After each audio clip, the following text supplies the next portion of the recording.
Divine public school की e learning कक्षा में मैं आप सभी का हिंदी अध्यापक अखिलेश शुक्ल एक बार फिर से स्वागत करता हूं और आशा करता हूं कि आप सभी घर पर स्वस्थ और सुरक्षित रहते हुए पढ़ाए गए पाठों का नियमित रूप से अध्ययन कर रहे होंगे।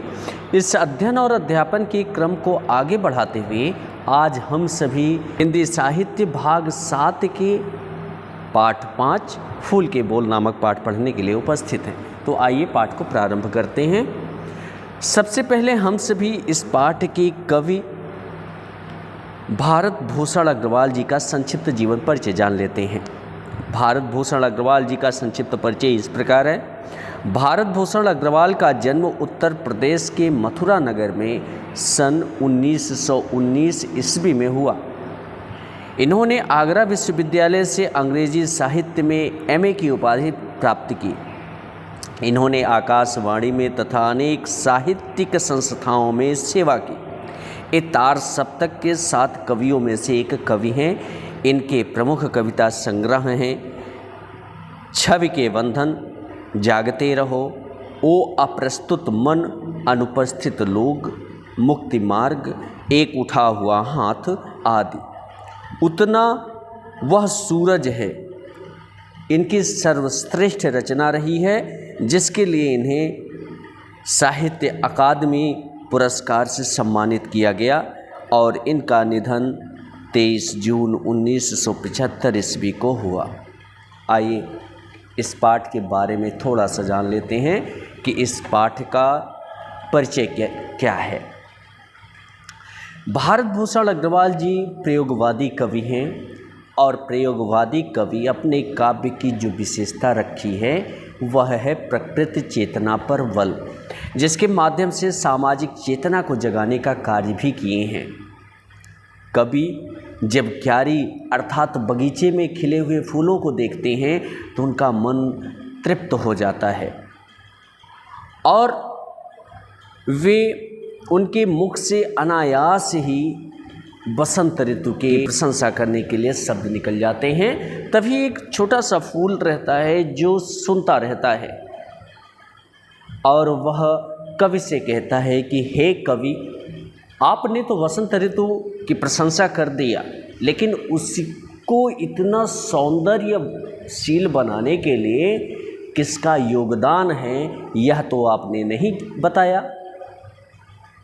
उसने कहा कि इसको इतना सौंदर्य बनाने के लिए हम लोगों का योगदान रहा है, हम जैसे छोटे छोटे फूलों का योगदान है, तभी वसंत ऋतु इतना सुंदर लगता है। और कवि ने उस फूल के माध्यम से समाज को एक सीख दिया कि हमेशा सफलता के पीछे किसी न किसी का योगदान होता है और उस सफलता का योगदान सभी को मिलना चाहिए। तो आइए पाठ को प्रारंभ करते हैं। किसी की सफलता या उपलब्धि केवल उसकी ही कमाई नहीं होती, उसके पीछे उसके कितने ही अपनों का परिश्रम और संघर्ष जुड़ा होता है। यदि यह सच्चाई सब जान लें तो वे भी बहुत कुछ कर सकते हैं। प्रस्तुत कविता में कवि ने इसी बात को वसंत और फूल के माध्यम से बड़े सुंदर रूप से अभिव्यक्त किया है। तो आइए देखते हैं। हंसते खिलखिलाते रंग बिरंगे फूल क्यारी में देखकर जी तृप्त हो गया। नथुनों से प्राणों तक खिंच गई गंध की लकीर सी, आँखों में हो गई रंगों की बरसात, अनायास कह उठा वाह, धन्य है वसंत ऋतु। चूँकि अभी मैंने बताया कि प्रयोगवादी कवि की विशेषता है कि वे प्रकृति चेतना पर बल देते हैं, जिसके माध्यम से सामाजिक चेतना को जगाने का कार्य करते हैं। इसमें कवि अपने बारे में बताता है, कहता है कि जब हंसते खिलखिलाते रंग बिरंगे फूल क्यारी में देखकर जी तृप्त हो गया। कवि कहते हैं कि जब मैं क्यारी में अर्थात बगीचे में खिले हुए फूलों को देखा तो मेरा मन गदगद हो गया, मेरा मन तृप्त हो गया। नथुनों से प्राणों तक खिंच गई गंध की लकीर सी। आगे कहते हैं कि नाक से जो प्राणवायु गई वह प्राणों तक गई और प्राणों को भी सराबोर कर दी। इतना ही नहीं, कहते हैं आँखों में हो गई रंगों की बरसात, अनायास कह उठा वाह। और फूलों की खुशबू नाक से प्राण तक एक लहर की तरह पहुंच गई और रंग बिरंगे फूलों को देखकर कवि की आंखें भी संतुष्ट हो गई, कवि की आंखें भी गदगद हो गई। कवि कहते हैं कि अनायास कह उठा वाह। कवि के हृदय से एक आवाज़ आई, वाह क्या ऋतु है, धन्य है वसंत ऋतु, धन्य है यह ऋतु, यह मौसम धन्य है, इसकी सुंदरता धन्य है।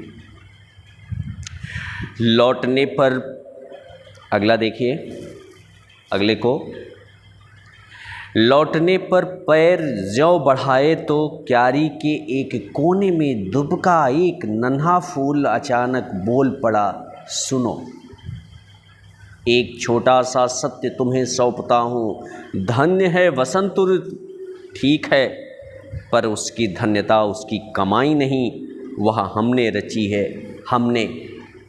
कवि कहते हैं कि ज्यों ही मैं घर वापस होने के लिए अपने पैर को पीछे लौटा, पीछे खींचा, ज्यों ही घर लौटने के लिए उस बगीचे से मैं अपने पैर पीछे खींचा, त्यों ही उस क्यारी का खिला हुआ एक पुष्प अचानक मुझसे बोला कि सुनो, सुनिए, एक छोटा सा सत्य तुम्हें सौंपता हूँ, एक छोटा सत्य आपको मैं बताता हूँ, धन्य है वसंत ऋतु, ठीक है। कहता है वह छोटा सा पुष्प कहता है कि आपने वसंत ऋतु को इस सौंदर्य का श्रेय दिया, वह ठीक है, पर उसकी धन्यता उसकी कमाई नहीं, वह हमने रची है। आगे कहता है कि जिसके लिए आपने उसे धन्यवाद कहा वह उसकी अकेले की कमाई नहीं है, वह हमने रची है। अर्थात वसंत ऋतु के पास जो सौंदर्य है वह हमने रची है, यानी मैंने, छोटे छोटे फूलों ने, यानी मैंने, मुझे जैसे मेरे अनगिनत साथियों ने। कहने का तात्पर्य है कि वह छोटा सा पुष्प कहता है कि वसंत ऋतु के पास जो सौंदर्य है वह वसंत ऋतु के अकेले की कमाई नहीं है, उसको इतना सौंदर्यशाली बनाने में हम जैसे छोटे छोटे फूलों का सहयोग है, अनगिनत हमारे साथियों का सहयोग है, जिन्होंने इस क्यारी में अपने पांव ठांव पर धूप और बरसात, जाड़ा और पाला झेल सूरज को तपा है, पूरी आयु एक पांव पर। तुमने ऋतु को बखाना, पर क्या कभी पल भी तुम उस लौ को भी देख सके जिसके बल मैंने और इसने और उसने, यानी मेरे एक एक साथी ने मिट्टी का अंधेरा फोड़ सूरज से आंखें मिलाई हैं। उससे यदि जानते तो तुमसे भी रंग जाती एक ऋतु। आगे वह फूल कहता है जिन्होंने इस क्यारी में अपने अपने ठाव पर, मैंने और मेरे साथियों ने विपरीत परिस्थितियों को झेला है। विपरीत परिस्थितियाँ, धूप, बरसात, जाड़ा, पाला, सूरज की गर्मी, एक पांव पर हम सभी लोग खड़े होकर सहन किए हैं। तुमने ऋतु को बखाना, कहता है कि आप तो बस केवल वसंत ऋतु की प्रशंसा किए। वसंत ऋतु को इतना सुंदर बनाने में हम सभी का सहयोग रहा, आपने हम सभी की प्रशंसा क्यों नहीं किया? पर क्या कभी पल भर भी तुम उस लौ को देख भी सके जिसके बल, आगे कहता है कि मोर ने पूरी आयु एक पांव पर खड़े होकर तप किया। तब हमें यह सौंदर्य प्राप्त हुआ है। फूल कहता है तुमने केवल बसंत ऋतु की प्रशंसा किया है। आगे कवि इन फूलों के माध्यम से समाज को समझाना चाहता है। क्या समझाना चाहता है? मैंने और इसने और उसने, यानी मेरे एक एक साथी ने मिट्टी का अंधेरा फोड़ा। फूल कवि से कहता है कि मैं, मेरा यह साथी, मेरा वह साथी, यानी हम सभी साथियों ने मिलकर मिट्टी के अंधेरे को फोड़ा है। अर्थात मिट्टी में दबे हुए बीज जब अंकुरित होते हैं तो वह मिट्टी को अलग कर देते हैं। उसी को कहता है कि वह हम लोगों ने अलग किया है। सूरज से आंखें मिलाई, सूर्य की उस सूर्य की गर्मी को हम लोगों ने अपनी आँखों से देखा और उसे सहन किया। यदि जानते तो तुमसे भी रंग जाती एक ऋतु। वह फूल कहता है कि अगर इसे आप सभी लोग जानते, आप सभी समझते, आप लोगों में भी हम लोगों की तरह सहन शक्ति होती, तो आप लोग भी इस संसार के लिए कुछ करते, इस समाज के लिए कुछ करते। आगे वही कवि क्या समझाना चाहते हैं, एक बार जान लीजिए कि जिस प्रकार फूल कवि को समझाना चाहता है, उसी प्रकार कवि समाज को भी समझाना चाहते हैं कि अगर प्रत्येक व्यक्ति एक पांव पर खड़ा होकर संघर्ष करता है, विपरीत परिस्थितियों का सामना करता है, जो हमें बसंत ऋतु जैसा समाज मिलेगा, तभी हम बसंत ऋतु जैसा समाज प्राप्त कर सकेंगे।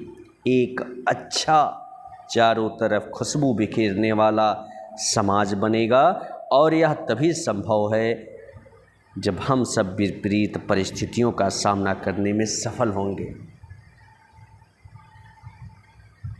धन्यवाद। इसके साथ में आप लोग इस पाठ को एक बार फिर से पढ़ लीजिएगा। अगर पाठ में कहीं कोई दिक्कत होती है, कोई भी कहीं पर भी कोई दिक्कत होती है, तो आप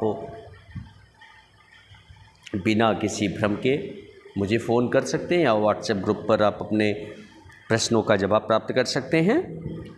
साथ में यहाँ पर आप देख रहे हैं कि कुछ शब्दार्थ दिए गए हैं। इन शब्दार्थ को आप अपने उत्तर पुस्तिका में लिख लीजिएगा और लिख कर याद कर लीजिएगा। साथ में इन्हीं शब्दों को कठिन शब्द के रूप में भी प्रयोग कीजिएगा। धन्यवाद। आपका दिन मंगलमय हो।